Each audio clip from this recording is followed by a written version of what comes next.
বন্ধুগণ, মুই আইয়া পড়ছি আজগা পিসিমারে লইয়া আইয়া পড়ছি। তা পিসিমা আমাদের ওই শ্রীকৃষ্ণ পরম হংসদেবকে নিয়ে কি কইতে আছে সেইটা শোনো, তারপরে আমি দুই চারটা কথা কইতে আছি। শ্রীকৃষ্ণ কি বলেছিলেন? শ্রীকৃষ্ণের উপদেশে বলেছিলেন, শ্রীকৃষ্ণ পরমহংসদেব বলেছিলেন, শ্রীকৃষ্ণ পরমহংসদেব বলেছিলেন, শ্রীকৃষ্ণ পরমহংসদেব বলেছিলেন, কি বলেছিলেন? না মানে কইলেও ডাকি নাকি আমরা ভুল কই, এইটাই তো বুঝতে পারলাম না। শ্রীকৃষ্ণ পরম হংসদেব ওইটাই সঠিক হবে মনে হয়। ও রামকৃষ্ণ পরম হংসদেব টেব হবে না, ওইটাই সঠিক হবে। আমরাই মনে হয় ভুল কই, বুঝলা?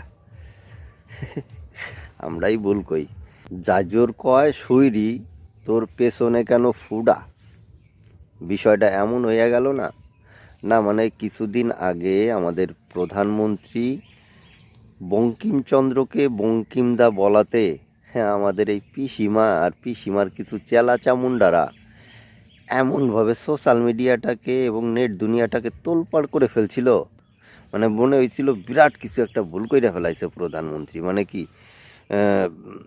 বঙ্কিমচন্দ্রকে বঙ্কিমদা বলাতে তারা সেই ব্যক্তি বাংলা সংস্কৃতি জানে না, যখন বাংলা নিয়ে কেন মুখ খোলে, মানে সে মানে বিরাট ব্যাপার।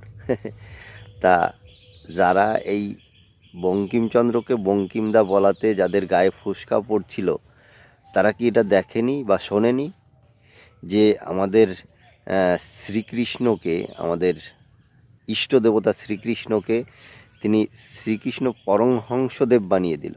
আমি জানি রামকৃষ্ণ পরমহংসদেব হয়, কিন্তু শ্রীকৃষ্ণ যে পরমহংস হয়ে গেল, সেটা তো এই যে কি বলবো বলো, ঘটে কিছু না থাকলে যেটা হয় সেটাই। এ মানে আমি আর কিছু বলবো না, এনাদের নিয়ে আমি কিছু বলবো না, যা বলার বন্ধুরাই বলুক।